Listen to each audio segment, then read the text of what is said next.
If you have any questions during this talk, you're very welcome to ask them. Then just raise your hands and we will give you a mic. And then, with further ado, I'm going to start introducing our lovely panel, starting off with Pernilla Sparrehult, our design manager at PDS. Oh, ah. Yes. Thank you. Next up, we have Lars Håhus, our senior producer at Paradox Malmö. Tegan Harris, QA manager at PDS, Paradox Development Studio.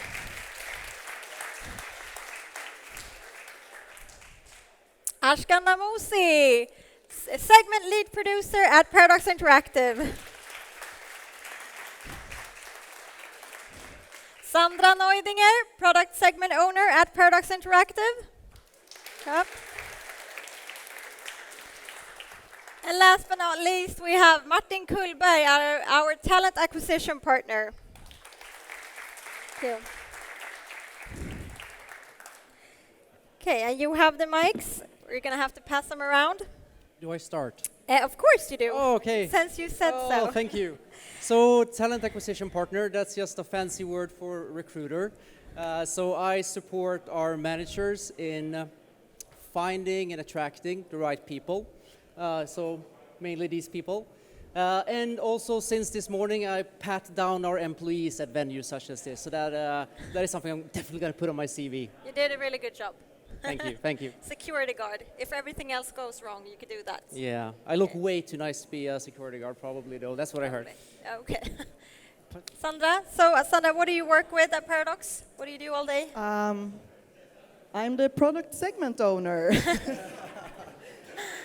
No, but I sometimes forget my title. So I'm basically handling all the games in the management portfolio. So you've seen a few of them today. We have City Skylines, Surviving Mars, Prison Architect, the Aftermath, etc. So I'm the long-term planner, making sure that we have games in the future that we're planning. And I'm also the manager of the product managers within that segment. And then I also sidekick on a few products as a product manager. Hey, so as a segment lead producer, I work on the strategy games that we publish, games like BattleTech and Empire of Sin, but I mainly manage the team of producers that work on those projects from the publishing side. Although I'm just like Sandra, I'm still sidekicking on a few projects. Mine's actually pretty obvious. I'm a QA manager, so guess what I do? I manage our wonderful QA team at Paradox Development Studio, so the team that verify and check all the issues in all of the PDS titles. So I look after them, support them, give them help, and make sure they're doing okay. And I'm the senior producer in Malmö, a small studio, the smallest studio in Sweden actually.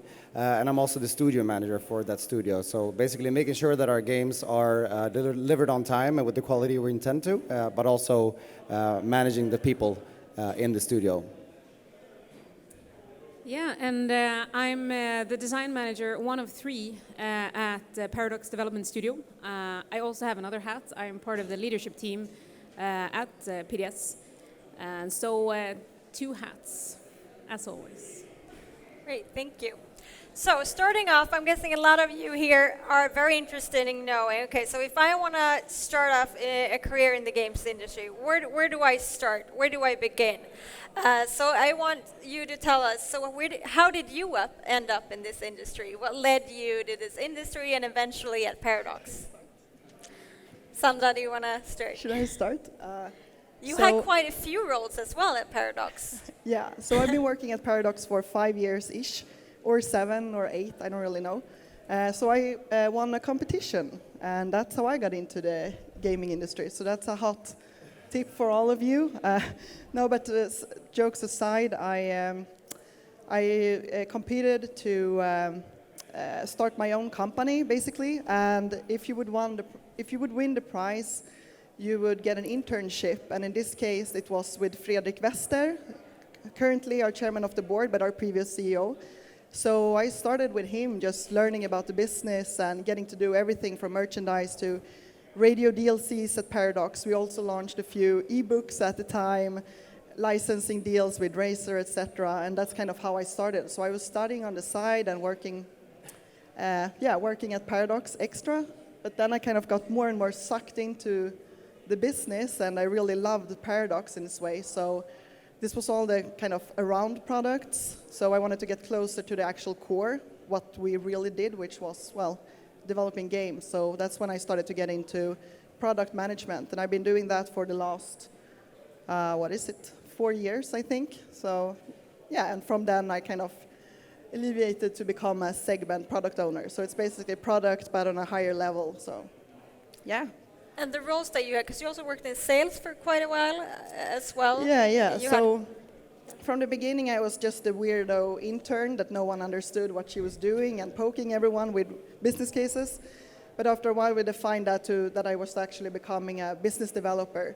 So I worked as a business developer as a starting point, and then I kind of merged into the sales department, started to work with our partners, but also more heavy business stuff. And after that, I started to evolve into the core and the product management side. So, yeah.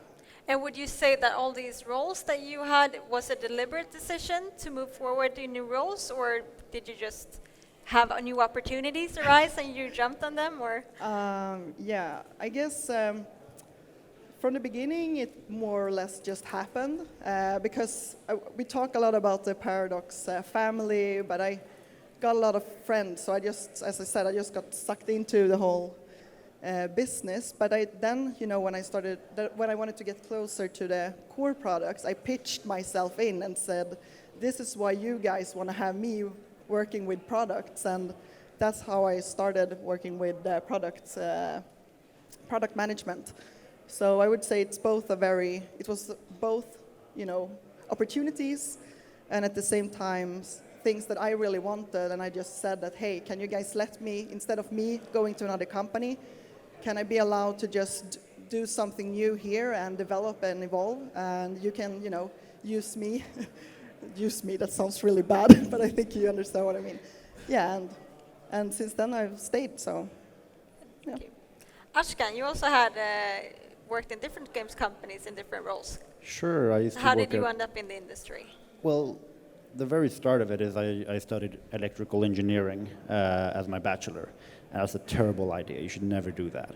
I failed all my classes. I absolutely hated it. I had no talent for it, right? So instead I escaped, as probably half of us, into the world of gaming. I started running events in Team Fortress 2, in case anyone's familiar with that. We got a lot of attention, got a lot of traction, and I was doing what I just loved doing since I was a kid, like organizing things, creating spreadsheets, and so on.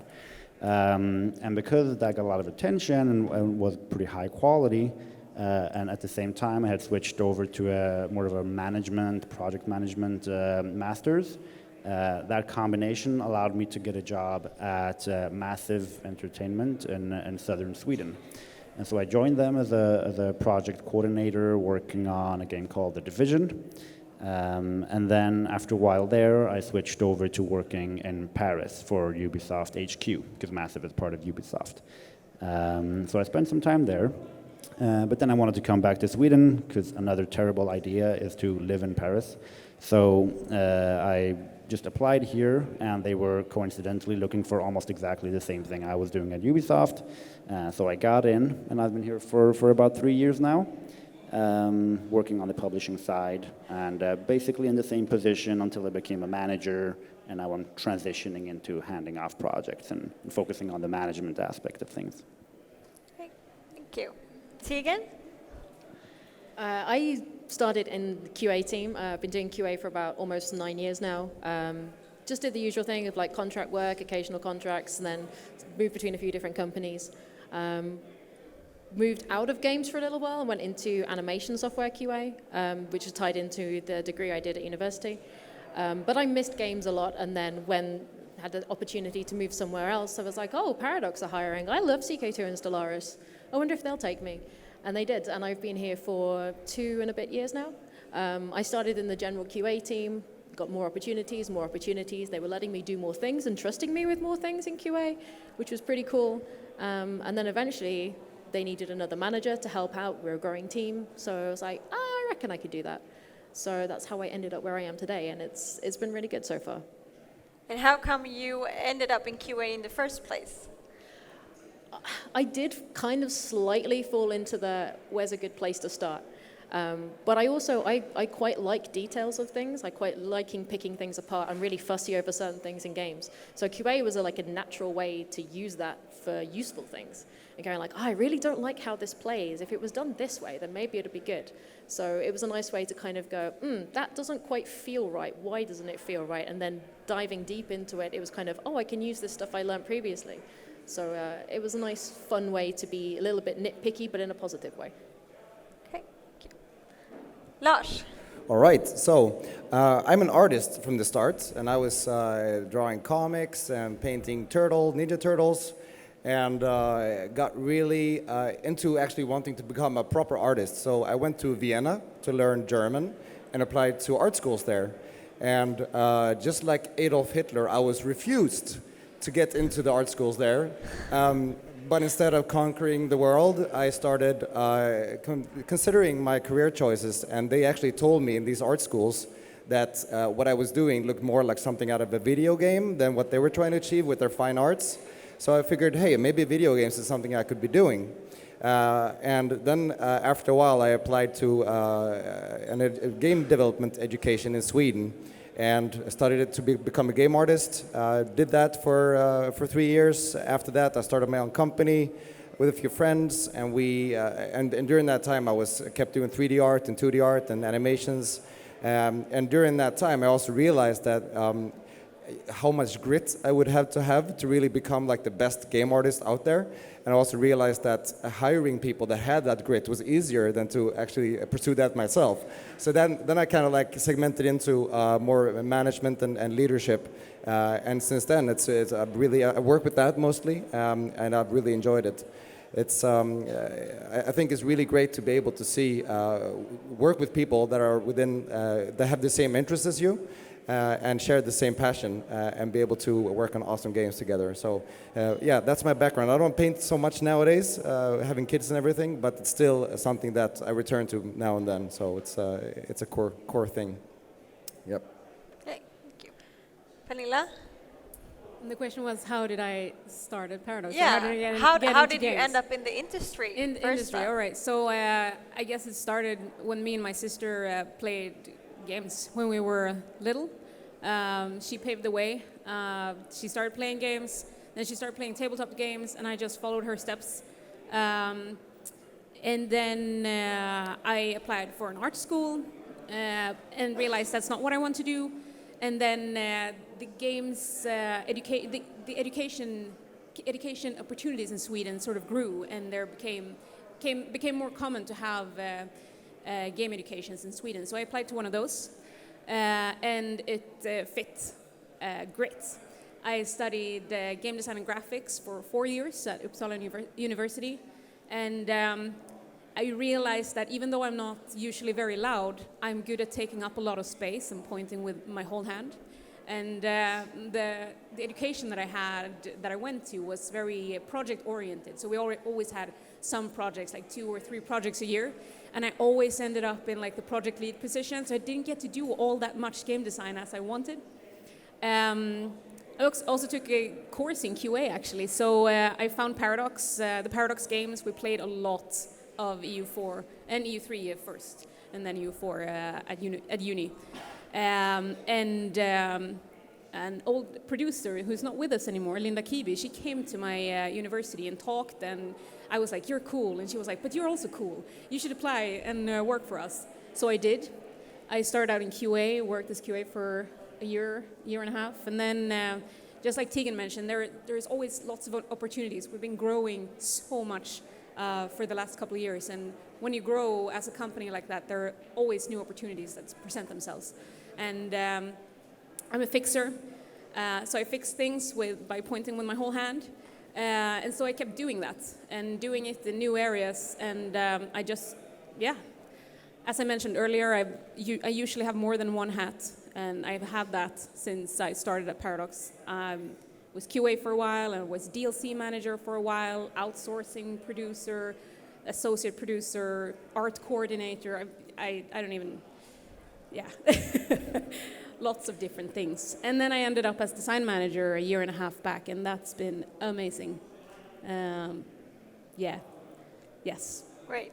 So you talked a little bit about your education. So if we talk a little bit more about education, how important is it that you have the right education?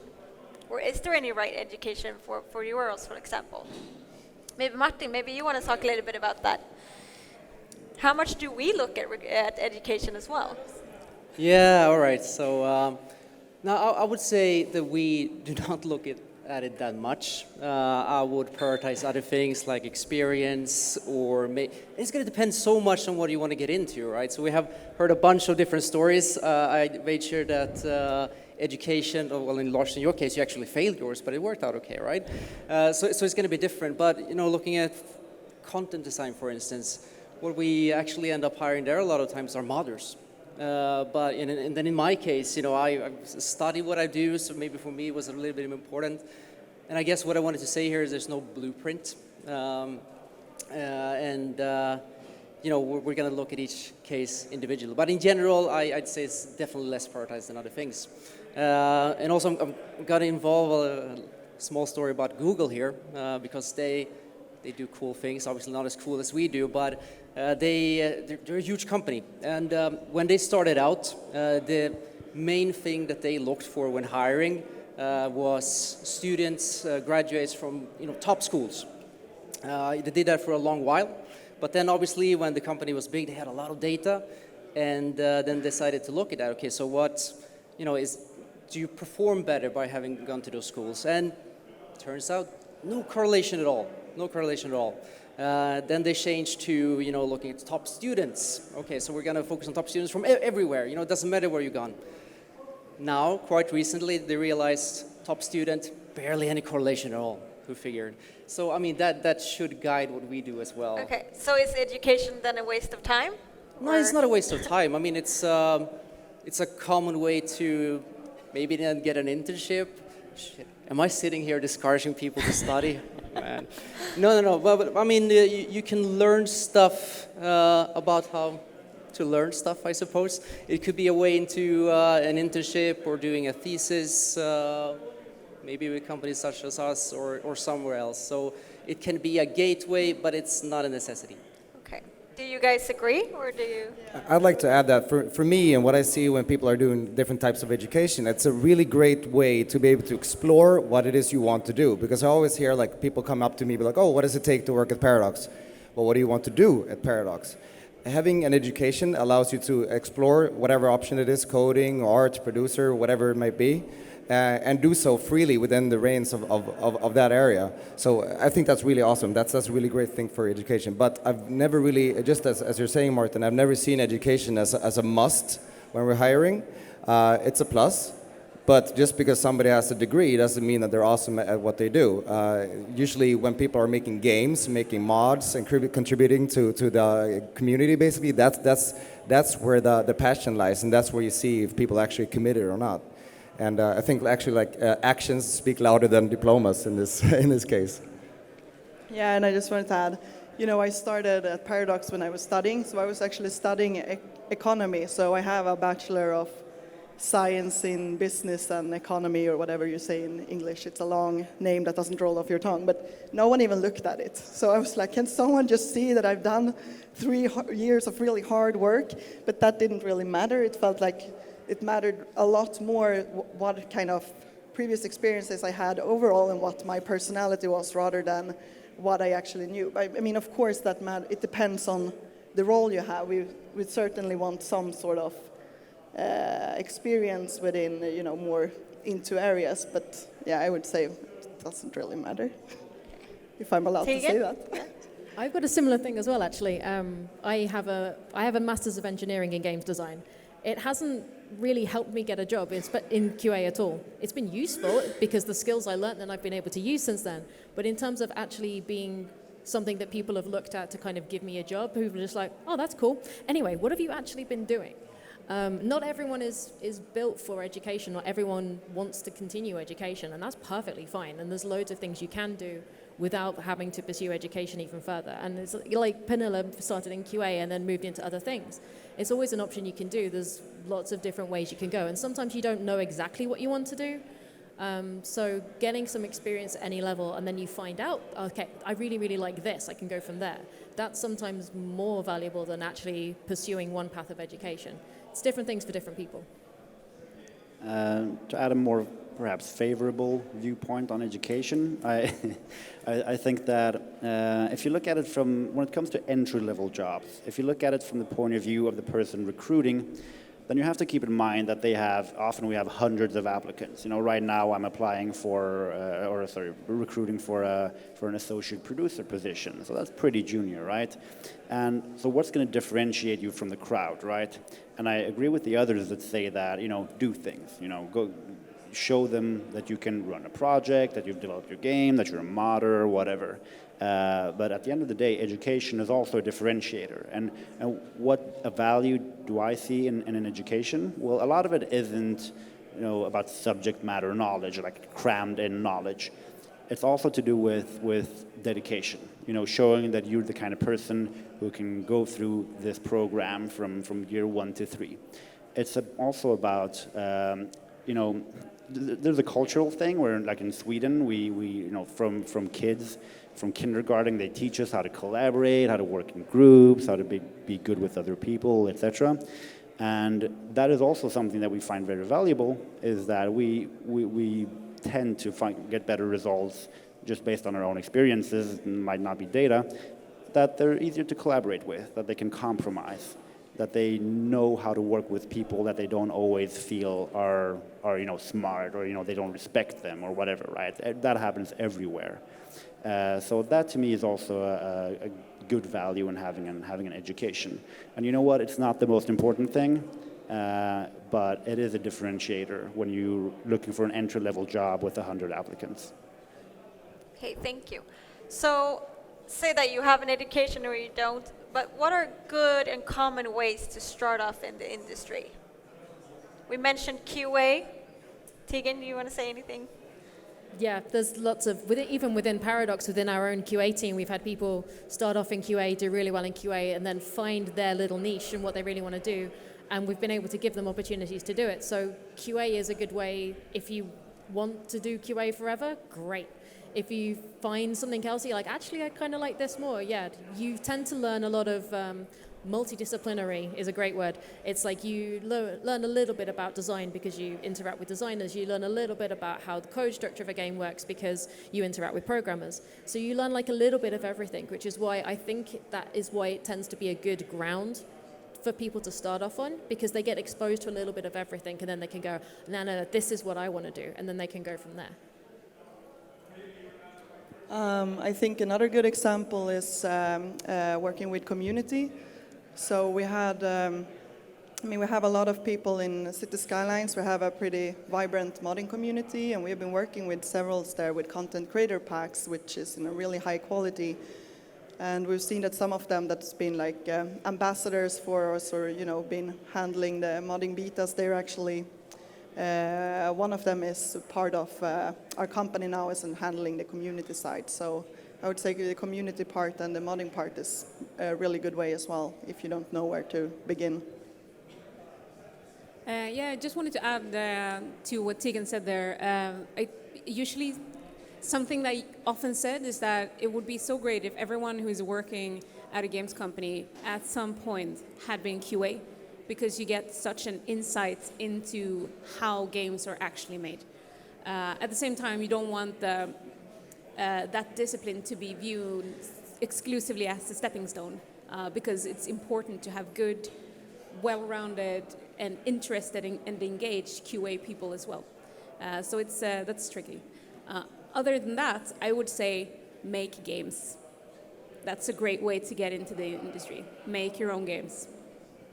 Yeah, I want to add to that, the last part about making games. I think that might be, for most disciplines, the absolutely most valuable thing you can do, right? Anyone can start a project. Anyone can contribute to a project in different ways. Anyone can create a mod to some extent. But to show that you're actually the kind of person who can go from 0 to 100 to finish something, to actually finish something is the most difficult part. And showing that level of dedication and having a polished end product that you can show to anyone and say, hey, I made the music for this, and all the music you're experiencing now, this holistic experience, I'm a part of that. Like, that's something you can't deny as a qualification, as a skill, right? So, you know, wherever you feel your passion, whether it's production, you know, audio, programming, design, art, find ways of getting a creative outlet for that, and that results in some sort of product that you can show to companies. So say then that you have this great passion for games, you love playing games and stuff, but how do you know what role would suit you? So I mean, we all work with different things. How do you know what would be the best for you? And how far can you only get on passion? So, yeah, passion is a good subject. I'd say passion alone for working at a game studio or a publisher or Paradox even, that's only gonna take you so far. And we actually see that. I mean, this is an interesting subject of yours, right? We have an internal way to measure how engaged people are or employees are. And usually, you know, at the start, they're super engaged, they're in an exciting company, maybe going to stuff like this. But then obviously reality sits in, not that it's bad, but the reality sits in that it's also a job, and you're actually supposed to be there and add value. And that's where it really helps to, or where you actually need to be also passionate about what you do, and feel that you add value within that. So the expectations set in when you actually start. Yeah, definitely. Of the fans and of everything. Exactly. But I think maybe this was by design, you know, just listening to the stories of all you guys. I mean, it's almost like a reflection of the entire population who wants to get into games. You know, you want a competition. No, that's not that very normal. But you know, starting QA, started doing art. You know, it can be, you know, very different. But in the end, you're probably gonna have to find that, you know, little spark of what you actually do, not necessarily just being within games. Okay. So, or did you want to say anything for that? Or? Okay. So, I mean, you're all managers of Paradox. Is there any particular type of person that you're looking for? Any traits that you're looking for that is good to have? I'm gonna take this one. So, an integral part of making games is the team. Be a team player. If you cannot work in a team, games might not be the way to go for you. That's the core of it. And, you know, being a team player means, you know, you have to be able to accept the views of others, and you have to be able to be professional about your own opinions versus others. And for me, it's what I usually tell my people is, like, be kind. Be mindful of what it is that how are you treating the receiver, whoever it is, always. And so when I interview people, I try to make sure that this person seems like someone who would fit in a team. Well, I'll share my own story of how I got into the industry, right? As I told you, I started out at Massive. But what I found out later was that while Massive wanted to hire me, Ubisoft's headquarters was against it. They had about 1,000 candidates to pick from. It had all been funneled down into different people, and they wanted another candidate. And the reason I got the job at Massive was because at some point, the project lead for the project asked me, what do you think is going to be the toughest thing if you join Massive, and what are you going to do about that? And my answer was, I'm going to come in and I'm going to be extremely self-conscious, right? I'm going to have no idea what the hell I'm doing. I don't know game development processes. I just know it from the outside, and we're in the middle of a, you know, huge AAA project, and I'm expected to deliver early on.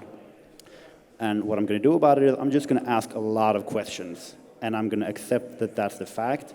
But remember that sooner or later, I'm going to become indoctrinated, I'm going to understand what's going on, and I'm going to be comfortable again. And he liked that answer so much that that's why he kept pushing, and finally they hired me instead of the other guy. And that's my recommendation to you guys, and something that I notice as I'm doing recruitment now, years later, is that really keep in mind that people are not judging you, people are not expecting often as much as you are expecting of yourself. convey a humble attitude, ask a lot of questions, and show that you're someone who wants to learn and wants to develop.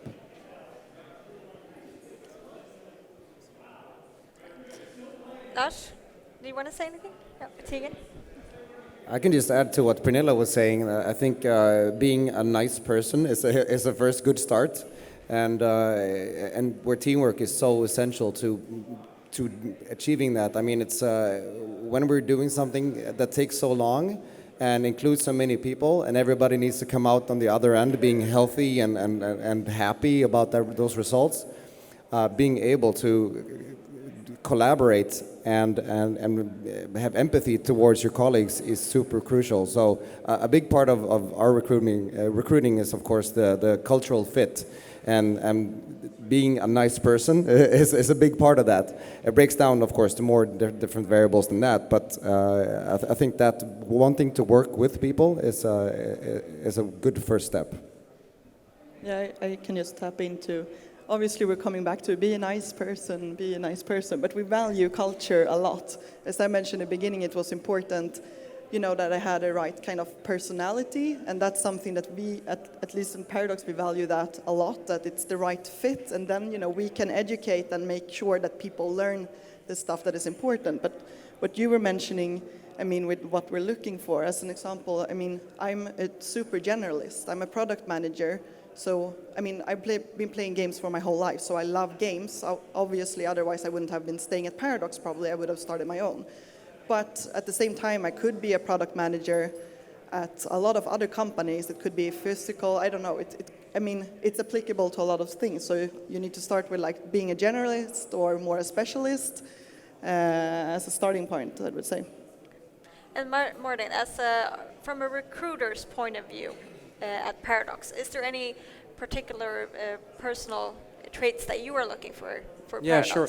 I mean, there are a bunch we can talk about, but something that's really been emphasized for me coming here, because we went here on Thursday. Well, you guys actually got here on Wednesday, but so we've been gathering the company, not only for PDXCon, but as a conference.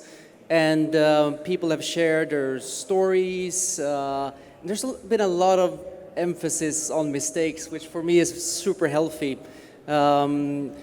And that to me ties in with something that we definitely look for is accountability. Are you a person who can own up to mistakes, show what you have learned, and obviously how you tackled it when it happened?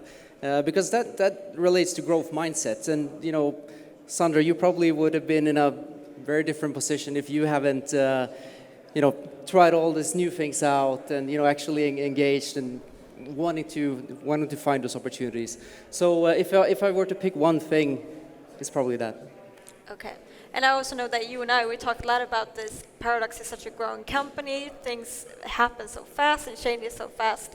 And we talk a lot about how to handle change. That's a very important aspect as well. Could you tell us a little bit more about that, why that is so important? Yeah. Just a little bit of background. Well, I started also almost 5 years ago, 2 weeks after you. It's a shame. Thank you. I think at that point we were about 108 people. Now globally, I suppose we're about 500. And things happen super fast. That can be scary sometimes. It is okay to feel that. But at one point you also have to have that holistic mindset. Okay, so why is this happening? I mean, it probably can impact you, and that's okay. But look at the big picture. Why is this happening? And also, to tie back to what I just talked about, maybe going fast is going to make us make mistakes. But if we learn from that, it's going to be okay anyway. But it's super important. Okay, great. So say then that you got your first job in the games industry, you started to learn the industry. Do you guys have any tips about how to boost your career and move forward? Go talk to us at the recruiting booth. That's a good first step. There's a lot of people downstairs willing to talk to you about actually breaking down what you're after and what type of company Paradox is to work for. So that's a good first step. But I also like to add that, I mean, just having you guys here participating and actually listening into this panel, I think is a really good first step, because that means that you're passionate about our games and you're interested in working together with us. And that's like so important to have people that understand the Paradox games and the Paradox culture. And I think all of you are in a good position to start that journey. Yeah, I was just about to say, take ownership and responsibility.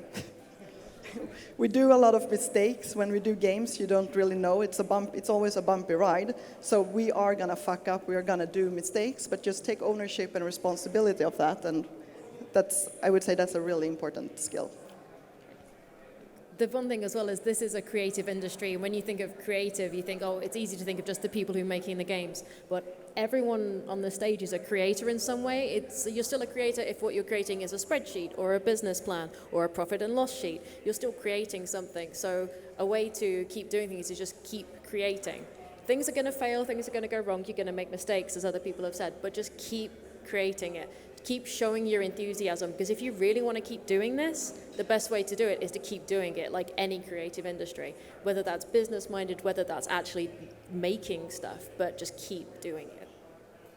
Yeah, and I just want to add, so that fast pace we talked about, it's not only scary, but it can also be creating a lot of opportunities. And if you know your Game of Thrones quotes, chaos isn't a pit, it's a ladder, right? And that can be very true sometimes. So if you have the right mindset and can embrace that and see opportunities, that's a great way to advance your career.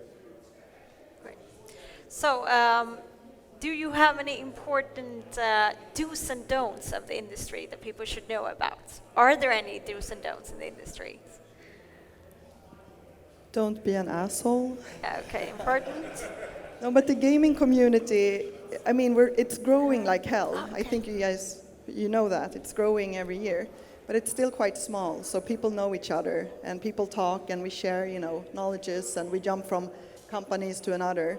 And as we're talking about, being able to collaborate and, take responsibility and all of that, if you're being an asshole, it's gonna get damn hard down the road.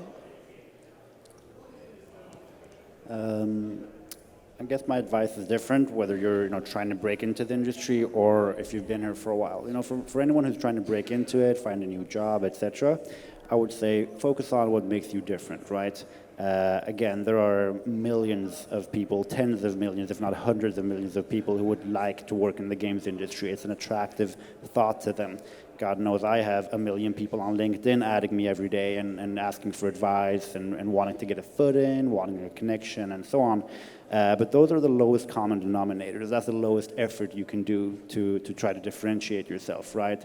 Instead, focus on how can I actually become the person that someone would want to employ, whether that's through education, through showing that you can create something, through just being a nice person to interact with, right? Focus on those things rather than just being driven purely by passion. And then for someone who's been in the industry for a while, you see a lot of people who have been here for 20 years, 15, 10, and some of them become rather complacent. This is not an industry at the moment where you can become complacent and still be good at your job. Things are changing so rapidly. The industry today is completely different from what it was 10 years, 15, 20 years ago. So as long as you still have that passion, express it, continue learning, continue creating, as she said, and you're going to keep developing and keep being a valuable asset to your team. So don't become complacent. All right, I have a couple of things. So if you're ever in an interview with me, especially, be honest. I've been in so many interviews with people who are just making things up as they go. So be honest. But be honest in general, not only when you're in an interview with me. So that's one thing. The second thing is be curious. Always be on the lookout to learn more and especially learn from your mistakes. And the third and final thing for me is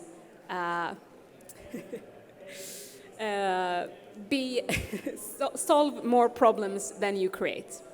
So it's okay to create problems as long as you compensate by solving more. Yes. And I'd like to add one thing that's important, I think, for all disciplines, but specifically for artists and coders, to have some sort of paper trail, a portfolio with that's been updated for the last few years, and not just like one picture 2 years ago. That doesn't really feel credible when you're applying with something like that. Coders, if it's GitHub or what it may be, design, having mods published or out there with the community using them or something like that. Just a way for the recruiter to see that you've actually been active, and it's just not how should I say, like a gunshot application. Like, hey, hire me. I'm not sure what to do, but I'd like to work with you. But actually showing that grit that I was talking about before. You've actively pursued to get better at what you want to do together with us. I think that's a good step as well. Okay, thank you. So we only have 5 minutes left. I want to open up for some questions. I see a hand already. If you have a question, make sure that you speak into the mic, because it's a little bit hard to hear. Hey, yeah. So first of all, thanks for the panel, and it was awesome to listen to your stories. Then to my question, well, I'm Alexander. I'm a computer science student in Stockholm right now. Looking forward to applying someday. And a bit on what you were touching upon, the portfolio. I've seen people mentioning like programming portfolios every now and again, most recently in the thesis internship that's up at Paradox. And I sometimes struggle a bit with how you should construct a portfolio for programming, because it feels like, what should you do? Like, there are like algorithms out there, but they're like the logic is similar. If it's a game, sometimes you might not be able to share the code. If it's an assignment from school, you might not be allowed to do it either. So I'm not sure how to construct, or what should I put in it. I don't know if it's a too specific question. Yeah, you could answer that maybe.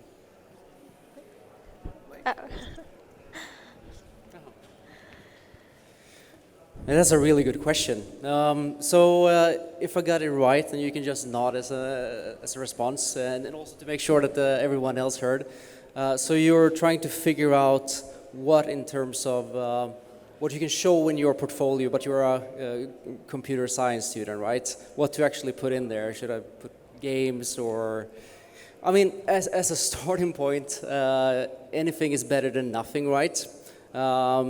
And it's tricky, because it's also about the person on the other side looking at it, and that's going to look very different between companies. It's probably, if we're not careful, it can be different actually inside Paradox as well, depending on who look at it. Sometimes we actually try to be clear about what we ask for, include this or that. I can say the advertisement. When we're looking for programmers, we also have our own test that you can do, and that will give you a hint, right?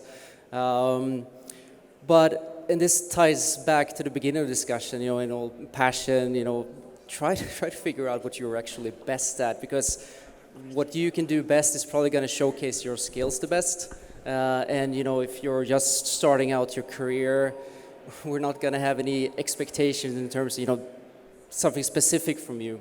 So, just go with that as a starter, and hopefully... Again. Thank you. If it's not that, but it still looks interesting, we can ask you to pivot, or, give us something that's, something more specific. Does that help? Okay, we have the next question. Hi, I'm Daniel, and thank you very much for this opportunity to be able to talk to you guys. So my question is about working on-site versus working remotely. So I get the impression that you at Paradox in general value a lot that people work close together, that teams on a product in a perfect world should all be in the same office essentially.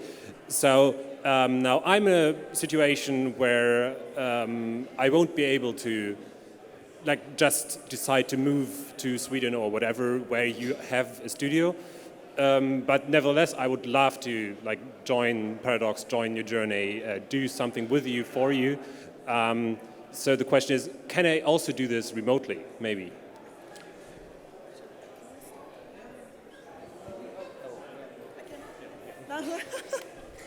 Okay, I'll start and then you can tag on. So I would say it vastly depends on the role that we have. As an example, I mean, we work with studios across the ocean, and that works, even if we're in different time zones, and we're still colleagues. So I would say, and we have a PR and community that works around the world. So, but in some cases, we would need to be, you know, we have very close collaborations on a daily basis, then it would probably have to be in the same office. So I would say it depends. Pernilla, last final words. We're getting kicked off. What you could do is apply to, depending on what you're interested in, but content design has freelance roles, for example. And usually the freelancers are remote, but we prefer to have people on site, so we only open freelance positions when it works. So keep an eye out. Okay, thank you. So we're running out of time. I see that there is still some hands out there. Good news is we still have the career booth.